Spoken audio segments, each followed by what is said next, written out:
Jadi karena seakan-akan belum melakukan.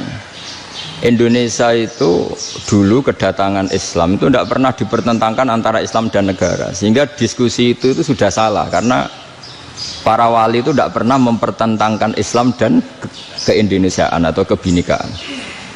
Satu, bahwa para wali itu misinya dakwah, di mana-mana dakwah itu pasti ketemu yang berbeda, mulai beda agama, beda pilihan madhab, beda tradisi, beda kultur. Jadi itu tidak perlu dipertentangkan, tapi malah itu jadi lahan dakwah. Sehingga kita ini kalau diminta diskusi hubungan negara dan agama malah bingung, memangnya kenapa? Itu seperti dulu zaman P4, saya punya kawan di Jogja, teman saya nulis tafsir Profesor Zaini, itu pernah zaman Pak Erto disuruh sosialisasi P4 di Papua. Apa hubungan Pancasila dan UUD 45? Itu orang Papua jawab, hubungannya baik-baik saja Pak. Jadi yang unik itu ketika disuruh baca Pancasila, 1 Pancasila, 2 ketuhanan yang Maha Esa. Nah, akhirnya 6 kan? Kenapa Pancasila jadi 6? Yang unik itu ketika ditanya, ini saya melihat langsung di TV 7 itu, Indonesiaku ini, ada anak-anak kecil ditanya, bendera ini milik siapa? Bendera merah putih itu. Jawabnya apa? Milik sekolahan Pak aja. Karena memang milik sekolahan. Itu yang tanya itu kaget. Milik sekolahan Pak. Nah, tentang tema ini mohon dibaca ini langsung start ya, langsung serius, karena tadi sudah kayak jurkam tadi, ini yang langsung khas ilmuwan. Ini sebagai penghormatan saya pada Yunisma, ini khas keilmuan. Imam Zuhri adalah gurunya Imam Malik. Ya, saya ulang lagi ya, Imam Zuhri adalah gurunya Imam Malik. Halaman 29. Ini langsung start saya baca halaman 29. Dan ini terutama yang para punggawa-punggawa ini. Saya baca ya. Ini teks tidak ada yang saya rubah, memang persis seperti ini. Bismillahirrahmanirrahim. Yaqulu Zuhri, ini gurunya Imam Malik. Fama futiha fil islami fathun qablahu kana a'zama minhu. Innama kanal qitalu haitsul taqon nasu. Falam makanatil hudnatu wa wadu'atil harbu wa amanan nasu ba'duhum ba'du wal taqaw fatafawadu fil hadits wal munaza'ah.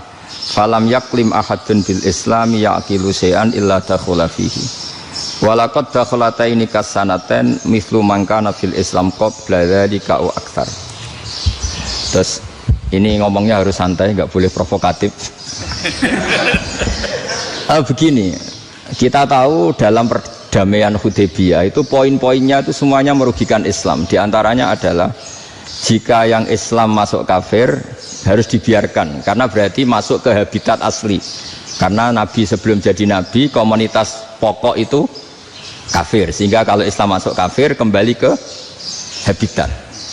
Tapi kalau Islam masuk kafir, kafir masuk Islam itu harus dikembalikan karena dianggap bid'ah.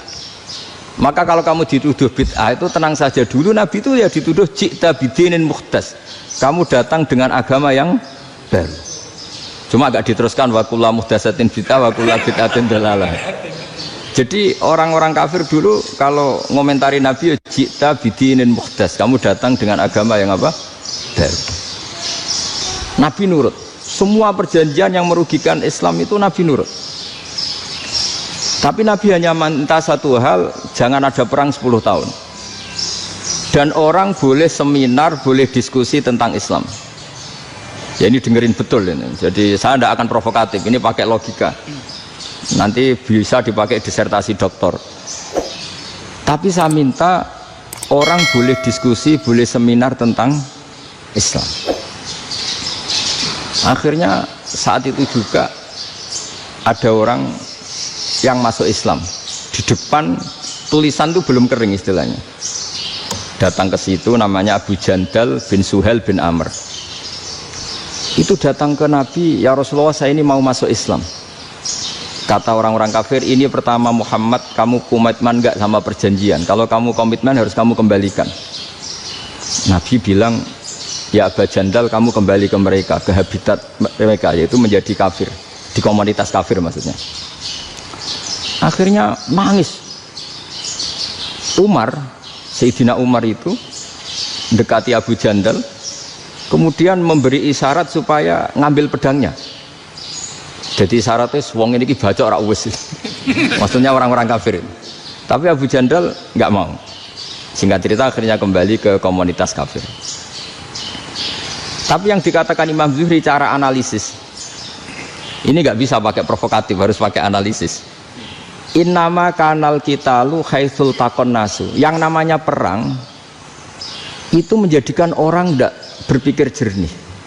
Ini poin yang diambil oleh Rasulullah. Kalau dibahasakan Nabi curi kesempatan, masuk Nabi dikatakan mencuri, meskipun itu hanya bahasa ya. Enggak mungkin lah kita bahasakan seperti itu. Saya ulang lagi ya.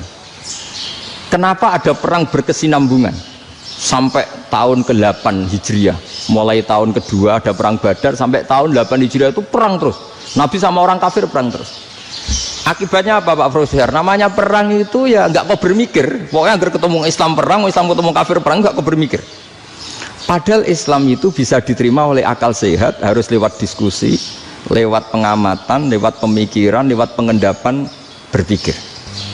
Makanya Nabi tahu ini masalah besar. Kalau orang perang terus, itu gak kober mikir Islam, tidak sempat diskusi tentang Islam. Makanya Nabi hanya minta satu poin. Oke, perjanjian ini saya turutin semua, tapi saya minta orang kafir semuanya boleh mendiskusikan Islam, boleh seminar tentang Islam.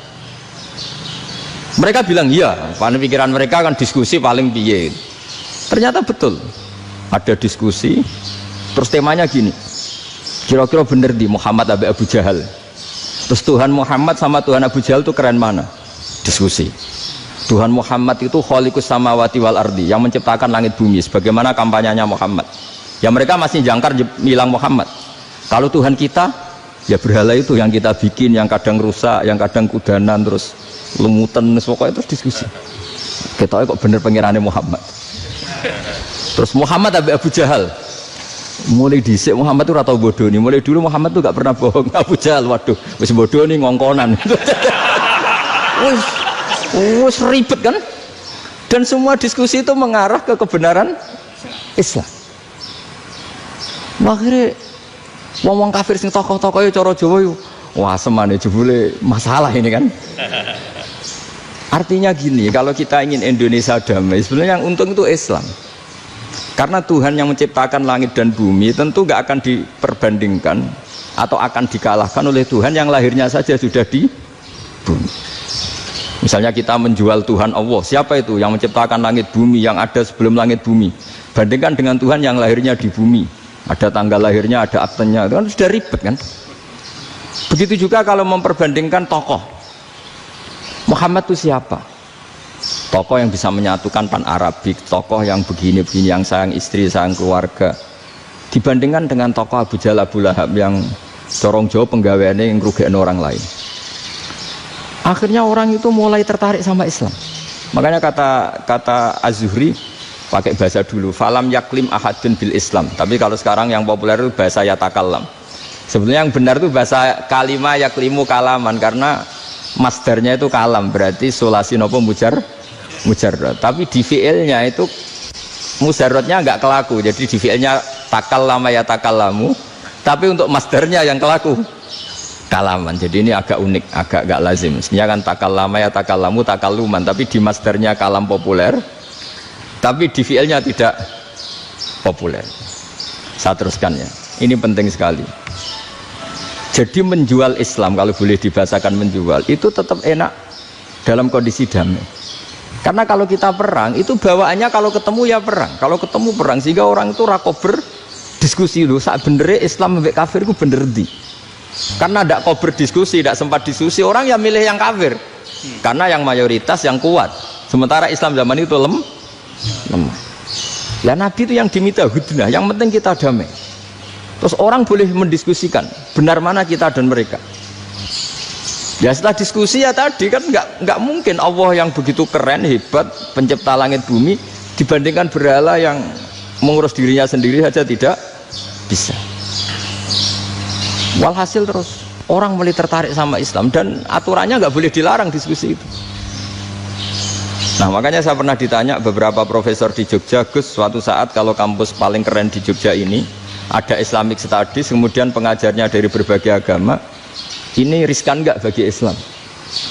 Saya jawab, asal yang didiskusikan Islam itu nggak masalah, yang repot itu nak umat Islam. Karena kalau umat Islam yang jadi percontohan, banyak raja yang dolim, banyak pemimpin muslim yang dolim, terus identik dengan Islam itu jadi dolim, kan ribet. Ya kalau pas umat Islam, kalau Islam yang kumat kan jadi masalah kan. Nah ini kan terus jadi beda umat Islam sama Islam yang lagi apa? Kumat. Singkat cerita terus Islam mendapat posisi yang luar biasa.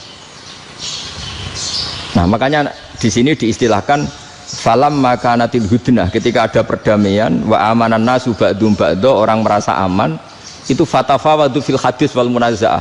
Mereka berdebat, munazaah itu berdebat.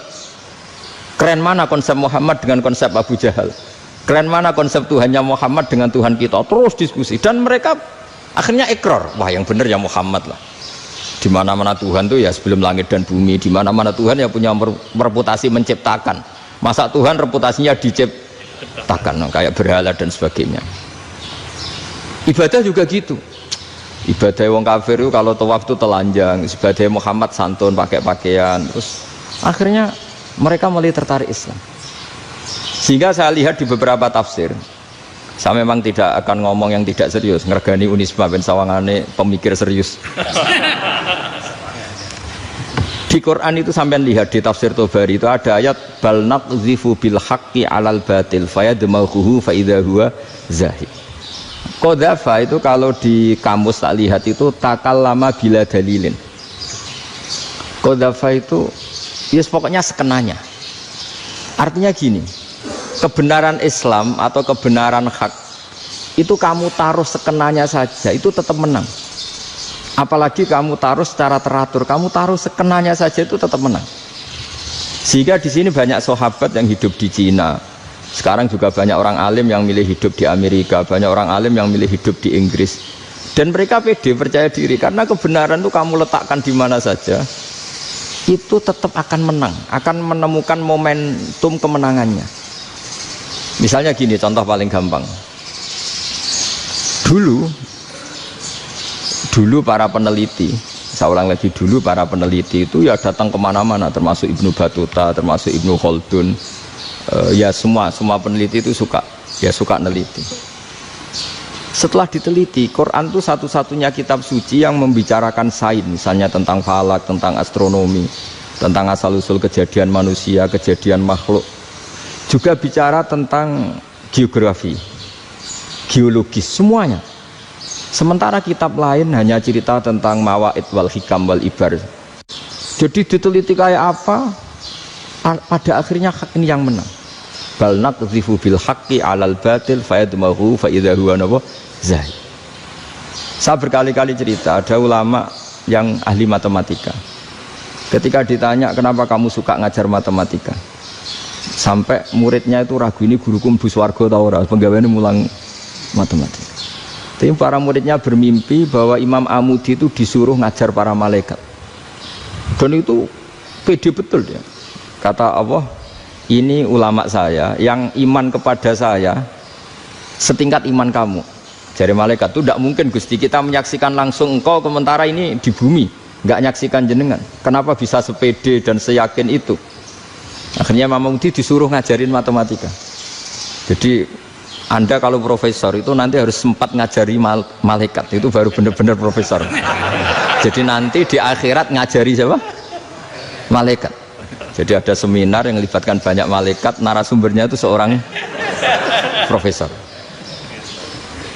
Itu ketika kenapa engkau begitu yakin kalau Allah itu Tuhan dan Allah itu Al-Wahidus Shomad. Terus Imam Amudi mulai nulis angka agak beraturan, 2, 3, 4, 5 sampai 1 miliar, 1 triliun, semuanya agak beraturan. Kata beliau, nisbatus naini wasalasa ila ma la nihayatalaha iku nisbatul far'i ilal asli. Mbok angka sebanyak apapun 2 dibanding 1 ya far'ul wahid, 3 dibanding 1 ya far'ul wahid. Semua angka yang enggak terhingga pun dibanding 1 semuanya far'ul wahid. Semua angka sebanyak apapun itu cabang dari angka 1. Fakullu hadhil awalim far'un minal wahidis somad, yaitu Allah Subhanahu wa ta'ala. Akhirnya malaikat tepuk tangan, iya juga. Jadi begitu juga ada ulama itu ahli gambar. Saya dulu ngaji sama Mbah Mun Al-Husunul Hamidiyah, itu kitabnya itu banyak gambarnya. Dan gale gambar yang ngawur betul, mangga ahli gambar. Saya epol, sempurna lele. Semua gambar bangunan, gambar sapi, pokoknya gambar. Ternyata dia menemukan Tuhan itu dari gambar. Gambar serapi ini atau seruwet ini sama. Gambar rapi sama ruwet itu sama kalau dalam pandangan tauhid. Dimulai minan nuqtah al-wahidah. Kowe cek gambar sing rapi, sing indah, cek gambarmu elek, dimulai dari 1 titik. Dan titik ini nuqtatil wujud, yaitu Allah Subhanahu wa ta'ala. Jadi nak cara ahli tauhid gak penting gambare api, menang lomba atau ora penting. Butuhe hadis surah ini gambar baik yang rapi maupun ndak adalah min nuqtah dari 1 titik. Nah, alam raya sebanyak ini mbok gambar mbok ora, cek mulai Mars sampai Jupiter kabeh semua bentuknya yang banyak ini semuanya min nuqtatil wujud, yaitu dari titik wujud. Ini kok Allah Subhanahu wa ta'ala. Di sini hebatnya ulama-ulama, mbok dia pengajar matematika, mbok pengajar gambar, semuanya dipakai perangkat untuk tauhid. Nah, itu kan juga bagian dari Islam damai, Islam yang sangat indah. Tidak perlu perang untuk orang dipaksa Islam, nggak perlu provokatif kayak tadi pidatonya rektor jenengan tadi. Jadi ciri utama ilmuwan tuh kalau ngomong datar tapi logikanya nggak terbantahkan, itu ciri khas ilmuwan. Kalau ciri khas politikus kalau ngomong itu keras, provokatif lah kira-kira gitu. Tapi isinya biasa. Nah, saya berharap nanti semua profesor doktor itu datar tapi isinya kualitasnya bagus ini. Mentes. Jadi makanya terus kata ulama, kenapa diistilahkan balnat zifu bil haqqi? Kenapa pakai qadzafa sementara qadzafa maknanya takallama bila dalil? Maksudnya bila dalil di sini itu min ghairi ikhtiyajin ila dalilin. Kebenaran itu memang nggak butuh dalil. Apa kita perlu dalilnya apa? Buktinya apa? Kalau 3 itu cabang dari 1. Wong gendeng yang takut gitu pas orang gendeng. Wong 3 cabang dari 1 kok ditanyakan buktinya apa? Itu min awalil bidah. Pertama orang pasti tahu kalau 3 itu far'ul wahid. 1 juta juga far'ul wahid. 1 miliar juga far'ul. Gambar yang sebanyak apapun ya dimulai dari 1 titik. Cek gambar benar maupun yang tidak. Akhirnya apa? Ulama dulu itu sebegitu rileks nerangkan tauhid. Lalu kenapa asma ini yang ya ini kan khas NU ya, khas pesantren. Sebenarnya saya keberatan pakai istilah khas NU, pakai khas pesantren karena NU itu anaknya pesantren, jangan dibalik pesantren anaknya NU, karena sebelum ada NU itu ada pesantren. Tapi kayaknya Unisma lebih suka pakai bahasa NU dan saya ya agak-agak orderan yang terpaksa disuruh ngomong. Ini agak apa ya, agak kacau sebetulnya ini, agak kacau. Jadi NU itu sama pesantren itu tua pesantren. Jadi NU dilahirkan pesantren, bukan dibalik pesantren dilahirkan NU. Sehingga barokahnya didirikan pesantren ini, kadang nyuwun sewu sekali Mbah Hasyim itu kadang ide besar beliau itu ora dituruti wong NU. Jadi Mbah Hasyim cara kula kok dadi Mbah Hasyim ya mangkel. Mbah Hasyim itu ngarangno kentong. Nggih ngaramno beduk, tapi NU nganggo kentong. Beduk. Dan uniknya Mbah Hasyim enggak tersinggung. Karena ciri khas pesantren itu membolehkan perbedaan apa? Pendapat. Itu masyhur khilafnya Mbah Hasyim sama Mbah Fakih Mas Kumambang itu sampai dikitabkan. Saling ngeritik, saling macam-macam lah. Jadi cara berpikir Mbah Hasyim ketika Nabi rembukan, ini gimana ya cara menentukan waktu sholat ya? Ya pakai kentong ya Rasulullah, zakalin nasoro itu untuk orang Nasrani. Ya pakai buk itu trompet, zakalil Yahud itu untuk orang Yahudi. Terus ada yang lagi pakai api ya Rasulullah, zakalil Majusi itu orang Majusi. Setelah itu ada orang datang lari-lari cerita mimpi azan tadi. Ya itu terus dipakai sarana pemanggilan sholat ya adzan itu. Sehingga Mbah Hasyim menolak kentong. Karena mantas sababi qaumin bahwa beliau keras sekali sampai bilang haram. Beliau judulnya ya haram, Al-Jasus Antakrimin Nakus. Setelah naskah itu sampai ke Mbah Fakih Mas Kumambang di Gresik situ, di daerah Dukun situ. Dulu nggak ada WA ya, jadi sampainya ya lama. Makanya saya sampai sekarang nggak punya WA, karena ya saya ulama kan, kalau WA-an terus ya jadi ulama. Nggak jadi ulama, main WA-an terus itu. Nah itu termasuk rektor nggak kau bermikir itu mesti kebanyakan WA. Karena kan otaknya didikte oleh sesuatu yang masuk, sesuatu yang dilihat itu kan pasti mendikte kita. Beda kalau yang enggak WA-an kan mikir apa kita yang menentukan. Kalau WA-an kan kita ditentukan. Mau mikir anaknya butuh apa, gara-gara WA informasi Jakarta mikir Jakarta. Padahal secara kewajiban ngapain kamu orang Malang mikir Jakarta? Gara-gara WA mikir Jakarta belum selesai ada berita di Sulawesi, mikir Sulawesi. Habis itu mikir NTT. Makanya semua orang sekarang merasa tokoh nasional gara-gara informasi yang masuk itu nasional. Jadi Mas Yo RT yang mikir gimana Gus Indonesia kok. Padahal RT loh. Sampai lupa kalau dia itu RT. Jadi semua orang sekarang merasa tokoh nasional. Nah, itu gara-gara apa coba? Akhirnya semua orang juga punya ide tentang nasional. Harusnya negara itu gini-gini. Jebule wonge sing duwe ikon itu sapa? RT. Ribet kan? Saya teruskan, setelah naskah itu sampai ke Kiai Fakih Mas Kumambang, beliau itu marah besar. Ini harus dilawan, dan saya bukan karena benci Mbah Hasyim. Beliau teman saya ketika ngaji Kiai Mahfud di Mekah. Jadi Mbah Fakih dan Kiai Hasyim itu teman ketika ngaji di Mekah. Secara ngelawan tuh lucu, gak ilmiah, tapi gak ilmiah wong alim tetap ilmiah. Di mana-mana serupa itu tidak sama. Ya kalau mungkin zaman Nabi di Medina itu, zaman itu kentong itu identik dengan milik Nasrani. Di Indonesia beda. Pos kampling ya kentong, kebakaran ya kentong, wae sarapan orang di LP ya pakai kentong. Jadi tidak ada jaminan kalau kentongan itu identik dengan Nasrani. Lalu haramnya di mana? Yang di mana-mana tasabuh itu identik. Ini tidak identik. Mulai masalah kan? Mulai masalah. Jadi beliau gaya judul Hazruus. Hazruus itu kepala bergeleng-geleng. Sekarangan kok ngene. Jadi sekarangan kok provokatif gitu. Nah, dan itu Mbah Hasyim ya hormat Mbah Fakih ya hormat Mbah Hasyim. Saya sendiri secara pribadi itu lebih suka pendapat Mbah Hasyim sebetulnya. Karena bagi saya sholat itu sakral, ya sudahlah kalau sakral ya dipanggil dengan sesuatu yang sakral yaitu kalimat thayyibah adzan. Tapi saya tidak akan bilang kalau kentongan itu haram. Karena kalau haram alasannya mirip orang Nasrani. Sementara pos kampling ya pakai kentong, ada banjir ya kentong, ada kebakaran ya kentong. Jadi tidak identik untuk misa atau untuk sholat ala Nasrani. Tapi itu dulu ya rileks saja, dua beliau itu ya saling menghormati padahal saling kritik. Dan dulu ulama yang beda madhab itu ya saling menghormati.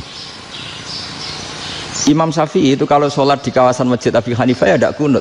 Ketika ditanya kenapa kamu tidak kunut sementara engkau berpendapat kunut itu sunat, ikroman di hadal madhab, saya sangat menghormati madhab.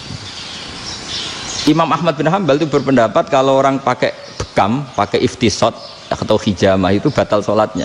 Sementara Imam Syafi'i mengatakan tidak batal apa sholatnya atau wudunya tidak batal. Tapi Imam Ahmad itu ditanya, apa kamu makmum Syafi'i? Bagaimana mungkin saya tidak makmum sama wali kutub seperti Imam Syafi'i? Padahal menurut keyakinan Imam Ahmad ini sholatnya batal. Ini habis ikhtijam udah wudu. Tapi tetap saja beliau. Karena perbedaan pendapat di furu' itu lazim. Ya orang boleh berdebat lah. Ketika Unisma datangkan saya, itu saking senengnya kiai, apa saking sombongnya sampai ngatur kiai, kan nggak pernah bisa diperdebatkan. Itu kan orang boleh debat kan? Itu saking angkuhnya, apa saking senengnya, kan nggak jelas kan?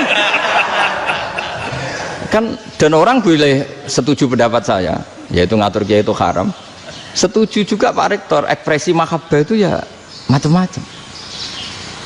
Dulu sahabat ya gitu, sahabat itu ada yang nggak kenal wajahnya Nabi sama sekali sampai akhir hayatnya.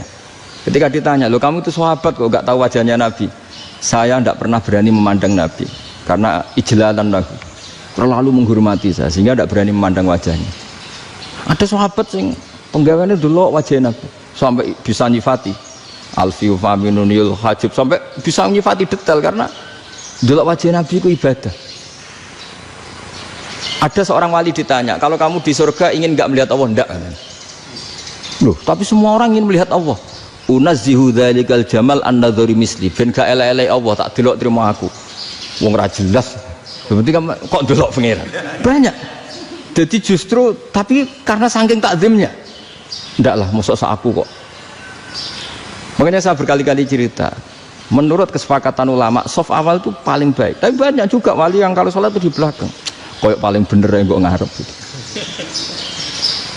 Lu bayangkan misalnya kamu semangat di soft awal di Masjid Haram, jebule sholatnya salah. Itu dari malaikat, gayanya gue ngarep, jebule raro. Ini di sini-sini wong, jebule bodoh gitu. Gayanya gue ngarep, jebule.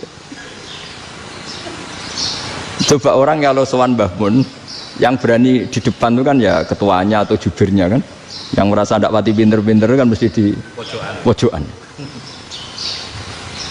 Artinya sudut pandang seperti itu ya sah saja, apa? Sah saja. Makanya banyak sahabat yang jarang sowan Nabi, alasannya takut ganggu Nabi. Banyak yang sering sowan Nabi, alasannya seneng Nabi. Yang sowan ya seneng Nabi, yang nggak sowan alasannya seneng. Loh, Nabi itu tokoh, punya keluarga, punya anak. Kalau saya sering sowan berarti sering ganggu. Yang sering sowan dia alasan ini khazanah kita harus istifadah. Jadi zaman dulu dia biasa dua sahabat, yang satu milih mahabbah itu milih sering sowan, yang satu juga mahabbah milih tidak sering. Karena pertanyaannya bisa dibalik kan, sering sowan apa sering ganggu coba. Nabi Abedar, assalamualaikum. Nabi nimang cucunya, assalamualaikum. Ayo bener yang sowan apa bener yang enggak kalau seperti itu. Akhirnya terus diatur sedemikian rupa oleh Quran. Walau annahum sabaru hatta takhruja ilaihim lakana khairal lahum. Jadi sahabat kalau mau sowan Nabi ya nunggu di Sufah. Kalau Nabi keluar berarti milik publik, sekali masuk ke dalam tidak ada sahabat yang berani sowan. Itu la tadkhulu buyutan Nabi illa ayyudzana lakum. Kalau soal sampai masuk dalam harus nunggu dipanggil. Karena sekali Nabi masuk dalam itu milik privat keluarga, milik istrinya, milik cucunya, milik keluarganya. Dan Nabi sekali keluar ke ruang itu berarti milik publik. Itu terus jalan tengah. Karena kalau langsung masuk, bayangkan saya itu sering menyaksikan.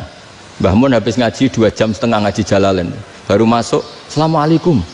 Padahal yai mungkin mau ke kamar mandi, mau ini itu. Jadi dulu itu Quran sangat modern, sebelum ada dokter ngatur tamu, rektor ngatur tamu itu Islam sudah modern. Dia kan nggak fair kan? Misalnya saya ke Unisma harus janjian pakai ini, terus kalau misalnya kesini selonang-selonang kan lucu kan, mentang-mentang kiai terus juga sowan-sowanan selonang-selonang. Padahal kalau kita mau ke mereka pakai protokol, sering tidak fair dunia ini. Tapi karena aku kiai oleh gelo ya sudah. Akhirnya saya memutuskan gak gampang kemana-mana karena itu. Saya sering didatangi ajudannya menteri, Gus mau ada tamu dari Jakarta tanggal ini mesti saya bilang, mereka milih tanggal yang mereka kosong, kok tidak mikir apa itu kosong. Tak jawab enggak lah, sebelum diatur bahasanya dan tawaduknya gitu. Akhirnya dibalik, datang lagi, Gus jam jenengan kosong apa, kita menyesuaikan. Lah itu lagi dia akhlak kata saya. Itu baru punya akhlak kata saya.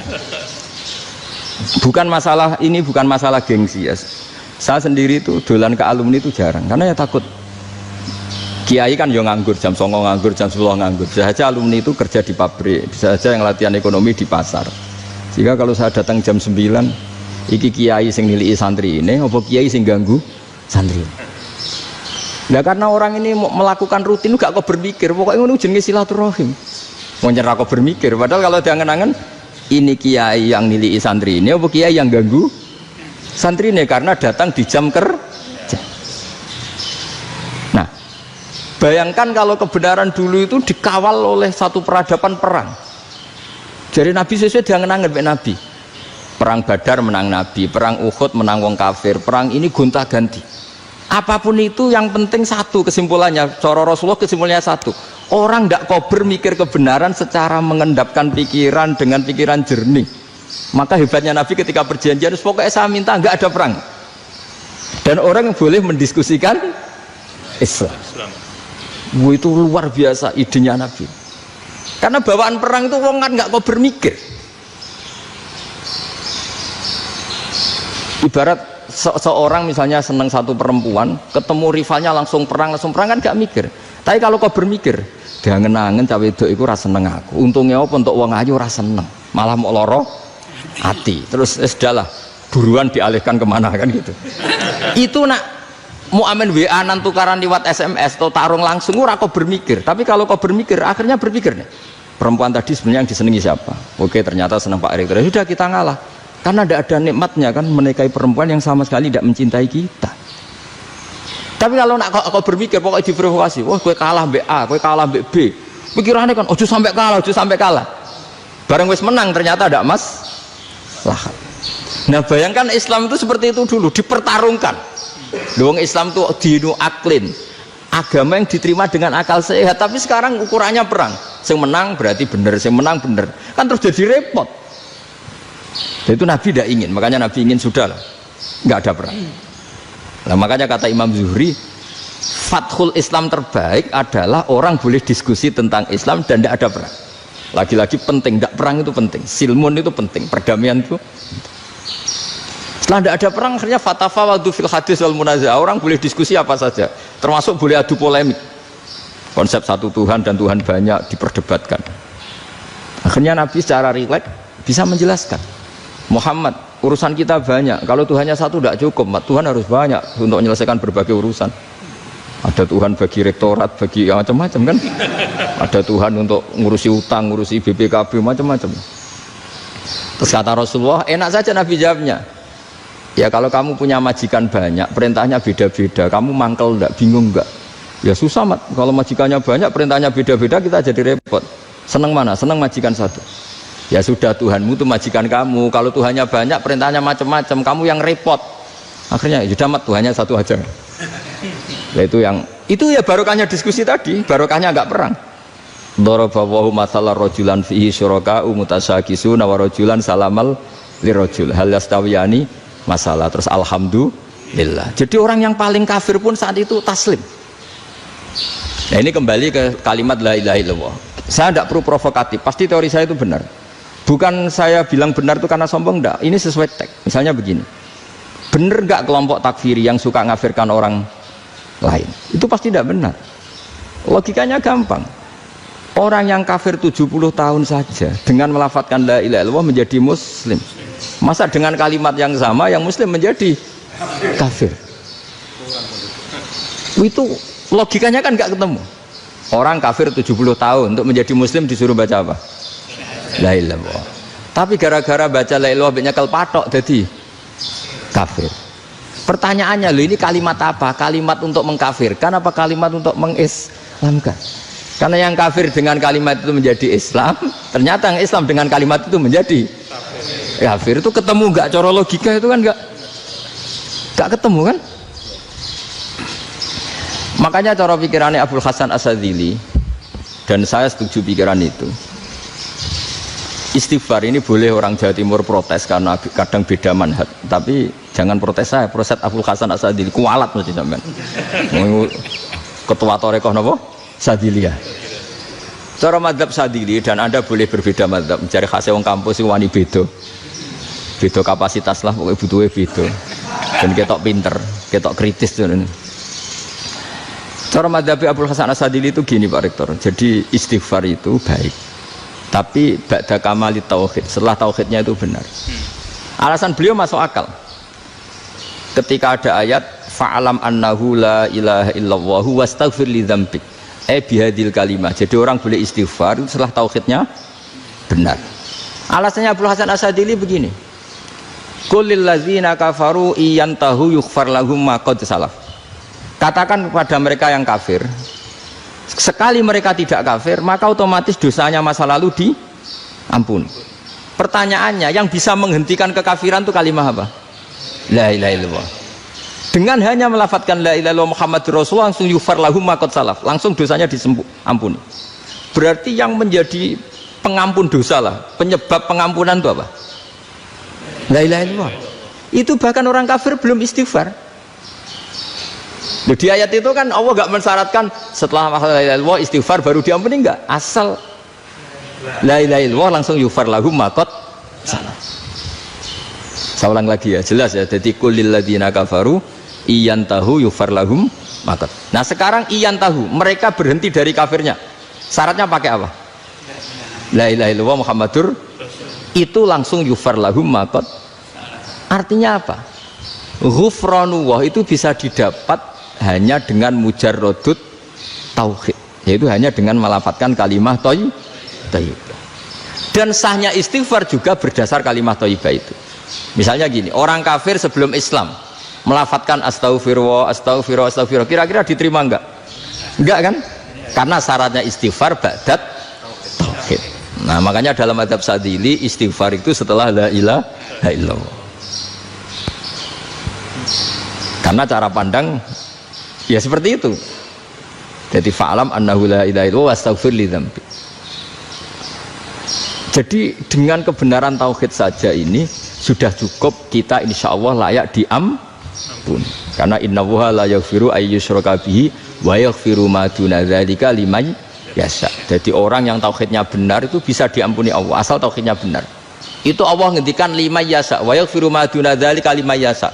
Dawe Imam Suyuti walam yakun liman yastaghfir. Jadi orang yang bertauhid secara benar meskipun gak sempat istighfar itu tetap potensi diampuni. Karena bawaan tauhid itu sudah menjadi layak diampuni. Kayak orang kafir sekali ngelafatkan kalimat tauhid, mbok gak istighfar langsung diampuni. Nah, karena melihat seperti itu terus orang berlomba-lomba memperbanyak jumlah ngelafatkan la ilaha illallah. Jadi kita yang alim, kita semua, saya tidak bilang saya, kita termasuk yang di pinggir-pinggir saya ngaku alim nggak masalah lah, soalnya kita semua yang alim-alim itu tahu bahwa la ilaha illallah itu super. Sudah bawaannya tauhid, juga punya kelayakan diampuni. Nah kemudian nasib kita agak sial, malah kalimah ini dituduh bid'ah, dituduh khurafat. Mergo Nabi nggak pernah tahlilan, Nabi nggak pernah. Nabi nggak pernah tahlilan, kalau diartikan Nabi ratau mau la ilaha illallah, enak gak kalimah ini? Nah, ini provokatif ini. Jadi ini sudahlah keanehan-keanehan ini kita terima karena ciri utama wali, ciri utama ulama itu wa'udhu fisabili, harus pernah disakiti. Jadi kalau Unisma sakit kalau dituduh apa? Dituduh bid'ah itu berarti belum calon ulama. Calon ulama itu wa'udhu fisabili, harus disakiti. Jadi kalau kamu disalahpahami itu ya harus santai. Provokatif tadi. Iya, termasuk provokatif tadi. Termasuk diatur tadi itu. Jadi kalau cara berpikir kan, karena mereka itu memang kalau kita turutin itu memenya itu terlalu, kadang menghujat kita itu enak ya jadi GNU, ada orang mati datang, kiainya dapat makan, dapat rokok, terus pulang gitu. Jadi apa, terus kita kayak tersangka terus. Kita kan kayak tersangka terus, tertuduh terus itu. Terus yang orang NU ya memenya juga nggak kalah ekstrimnya. Boleh ya ajaran orang nggak boleh ngasih kiai gitu. Berarti boleh dong ajaran kikir. Jadi memang kadang apa ya, cangkem elek lah bahasa kasarnya itu. Itu memang kadang lebih mengenakan. Kalau kita datang ke acara mayat kan dapat makan, dapat minum. Kalau yang sohibul bed rokok ya dapat rokok. Kalau kiainya dapat wajib, kadang 20.000, kadang 50.000. Terus memenya itu kok setega itu ya, ada orang meninggal kok malah kita makan-makan. Seakan-akan kan kultur ini biadab kan gitu. Tapi yang orang NU kebalikan bales. Oh ternyata nggak boleh ya mayat disodakoi, ternyata nggak boleh ya orang dermawan. Berarti Islam membolehkan medit ya gitu. Ya modus ini kan. Tak angen-angen itu luwih mandi timbang takbir ya kan. Karena ini kan memicu emosi kan. Memicu apa? Emosi. Nah tapi saya kalau disuruh bela mana itu tidak ada yang saya bela. Ya seorang sudahlah, kalau mau nganggur saja sudah itu juga.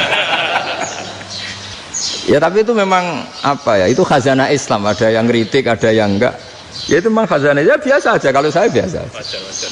Karena dulu ulama itu sudut pandangnya itu ya seperti itu.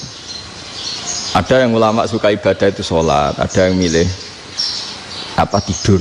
Sampai Imam Ghazali bilang suatu saat ibadah terbaik di zaman akhir itu tidur kan. Sholat saja kalah sama tidur kan. Tapi itu loh ya, Yang wajib tetap loh, terus kamu gak sholat wajib. Begini beliau mencontohkan itu. Ada orang sholat tahajud terus obsesinya itu ingin hajatnya terkabulkan. Sementara yang tidur obsesinya nikmati rahmatnya Allah, boleh tidur, bisa tidur. Kata Imam Ghazali, timbang kita tahajud terus nuntut pangeran aduk turu katanya. Mergo engko dia akibat terus setan memberi bisikan, lo nyatanya kamu tahajud ya gak terkabul. Berarti cerita bahwa Nabi ngendikan kalau doa tahajud mustajab enggak. Daripada ngono ki aduk turu ora tau ndonga.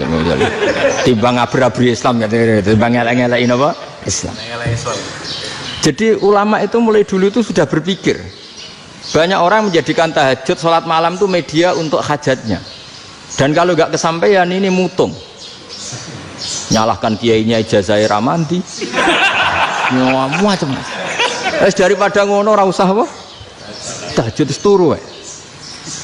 Dan jenis kayak ini tuh banyak. Makanya ulama kayak saya itu saenake dhewe itu ya jarak. Saya sering didolani muhibbin terus bilang, Gus saya doakan gini-gini, saya mau nyalon bupati atau saya gini. Saya bilang gak waduh orang dongo, nak ramandi darane ulama dongane ramandi. Nak mandi kamu jadi bupati tetap nganggep karena beli. Sopo sing ora bupati saya juga beli. Ribet kan? Ketika mereka jadi ngunsurkan doa kamu apa karena kemarin beli? Yang beli maksudnya, nggak beli nggak usah tersinggung. Jadi ribet ngadepin. Nggak, artinya gini loh, boyo doa itu jangan dipakai begitu loh. Kalau minta nasihat tak nasihati, jadi bupati yang baik, gubernur yang. Kalau minta doa itu resikonya. Akhirnya kiai kalau diminta doa ya doa, sebenarnya diisinya itu nggak doa kemenangan. Selamat. Itu nggak selamat gitu. Karena ribet. Makanya Islam itu doa itu setelah iman. Aturan iman benar baru doa. Aturan iman benar termasuk Allah itu yaf'alu ma yasha, boleh melakukan yang dikehendaki. Allah nggak boleh terdikte oleh doa kita, nggak boleh. Ya saya ulang lagi ya, madzhab Hasan Asyadzili ini khas kita. Jadi la ilaha illallah itu didahulukan sebelum istighfar. Tapi kebalikannya madzhab Imam Sanusi itu dibalik. La ilaha illallah itu kalimat yang sakral. Karena yang sakral dibutuhkan muqaddimah, yaitu yang melafadzkan harus yang sudah bersih, yang sudah steril baru melafadzkan la ilaha illallah. Maka dalam madzhab Sanusiyah istighfar dulu baru la ilaha illallah. Nah, dalam madzhab Abul Hasan Asyadzili kebalikan, istighfar itu sah setelah sahnya tauhid. Kamu ikut mana dulu? Asyadzili apa Sanusiyah? Alhamdulillah sama-sama tidak paham, ya sudah. Akhirnya sudah, ya nggak kemana-mana kan gitu. Jadi apa ya? Terus ini saya teruskan, ini biar khas pesantren atau khas NU lah, kalau bahasa Pak Rektor khas NU. Ini ben sampean tahu beberapa perbedaan itu lazim. Halaman 24 ya, halaman 24 sama 25 tak baca, ini masih orisinil. An Sufyan bin Uyainah, ini juga gurunya Imam Syafi'i. Kata Sufyan bin Uyainah, beliau cerita, kana Isa wa Yahya alaihi salam ya'tiyanil qaryah fayas'alu Isa an syirari ahliha wa yas'alu Yahya an khiyari ahliha. Jadi Nabi Isa dan Nabi Yahya itu satu generasi, sama-sama masih muda. Kalau di satu kampung yang Nabi Yahya tanya, ini keluarga terbaik siapa? Saya mau nginap di situ karena kumpul orang baik itu nyaman.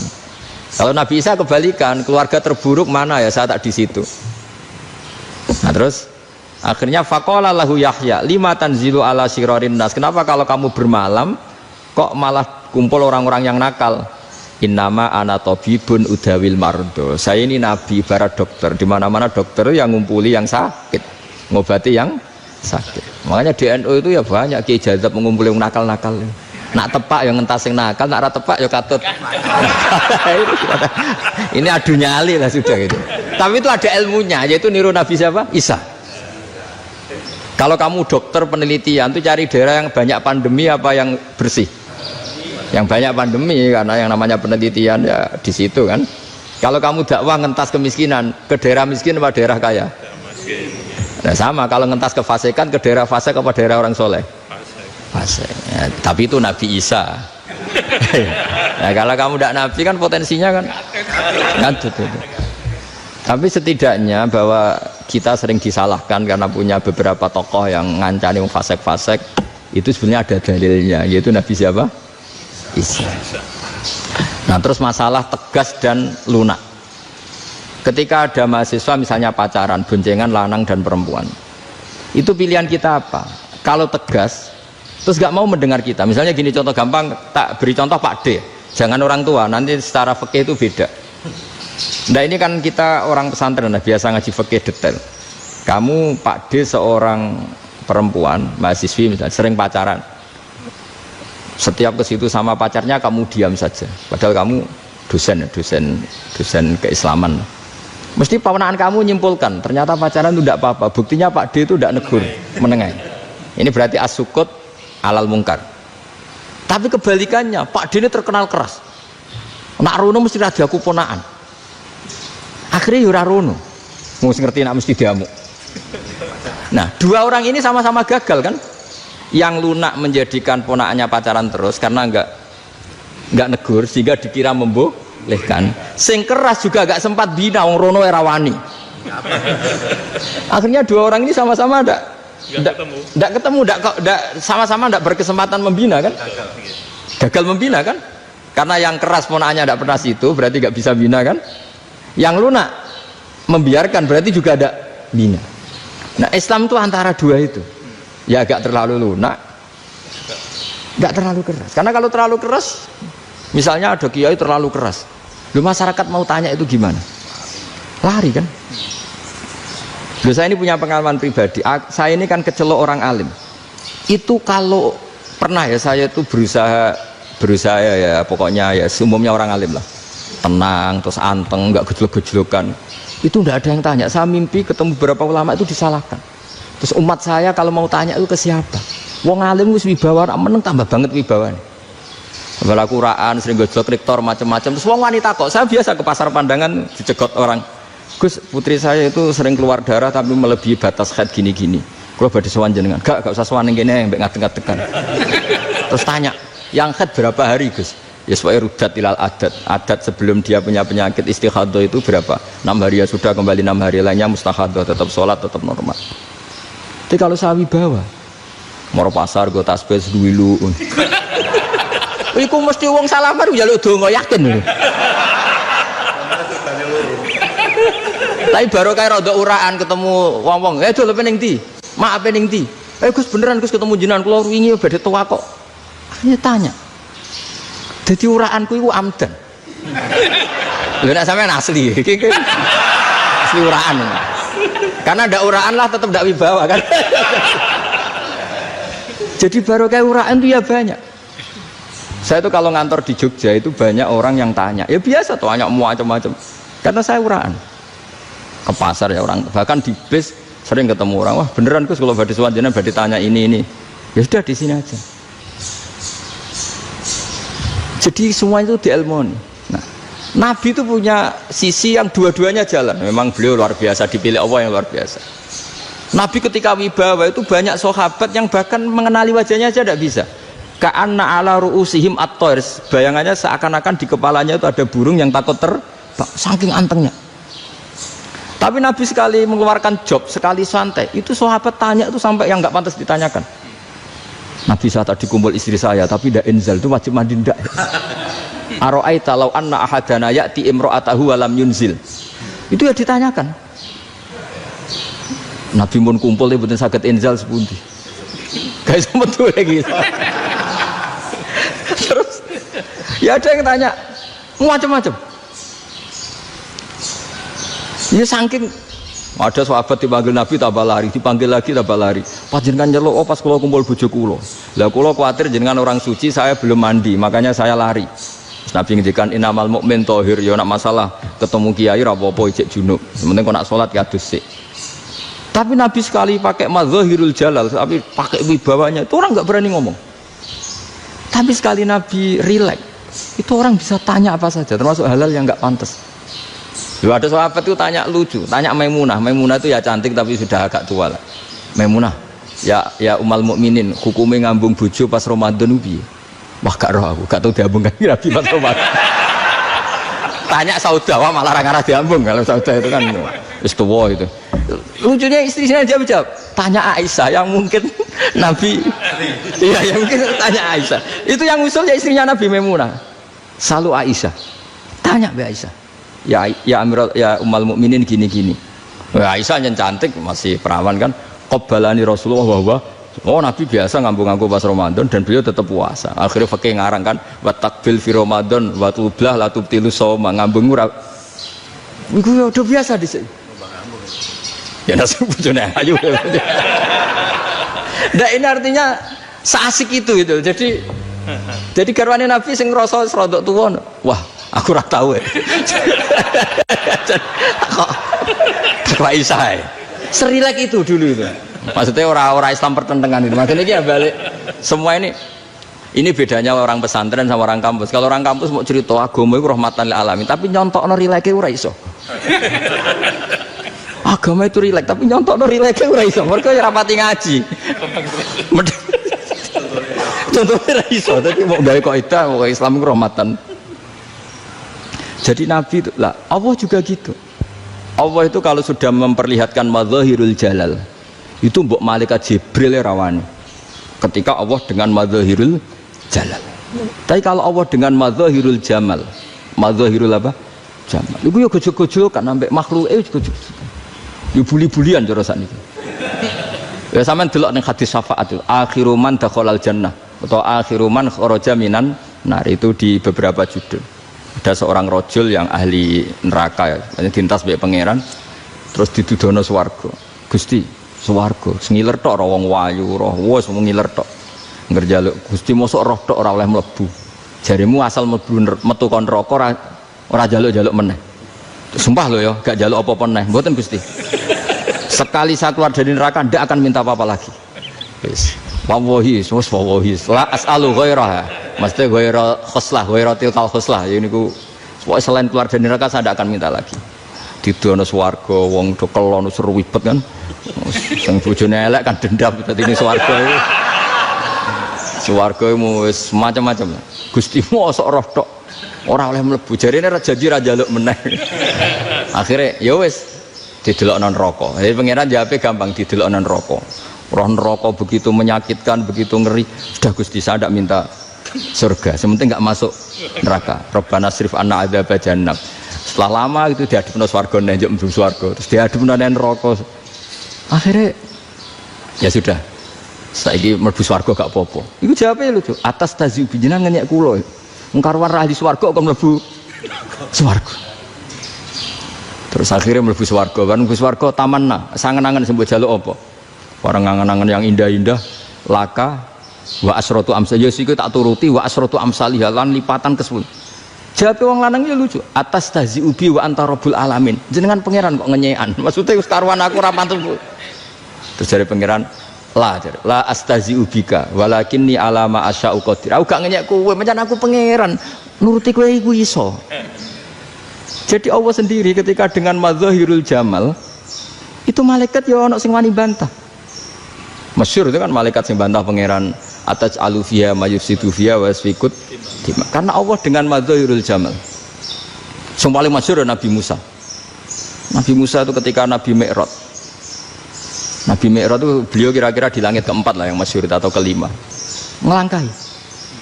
Nabi Musa nangis, "Ya Rabbi, ini apa-apaan? Orang sing ja'a ba'di kemudian melangkahi makom saya ini apa-apaan?" Jadi Nabi Muhammad kan apapun hebatnya kan junior. Kok melangkahi makom saya ini apa-apaan?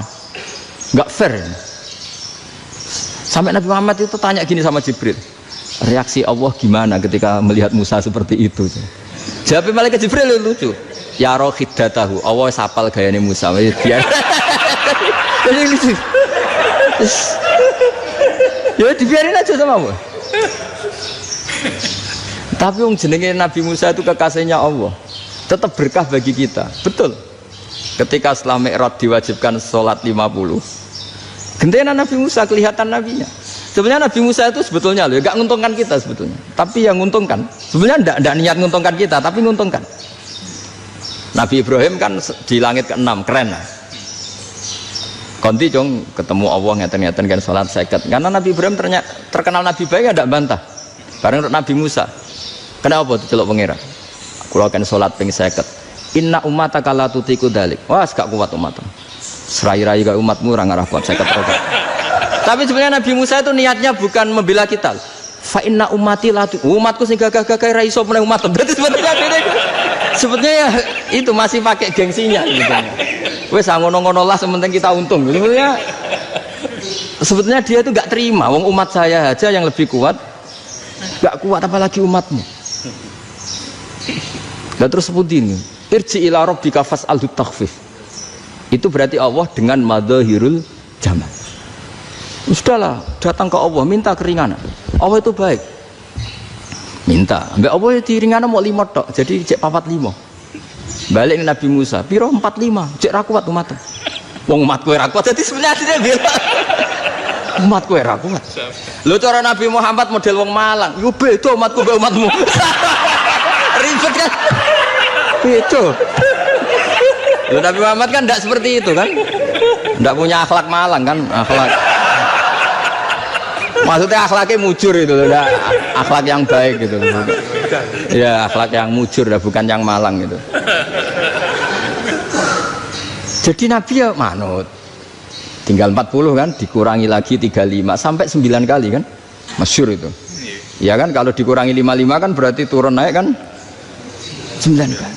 Itu setelah 5 itu Nabi Musa aja usul masih ragu. Itu cara Nabi munggah nentek. Ini entek ya. Terus iya doa tuntas betul. Sebebas. Terus munggah ado-ado lha opo? Ngapain itu? Akhirnya Nabi Muhammad sudah sampun ya kalimah Allah, saya ini malu sama Allah Musa.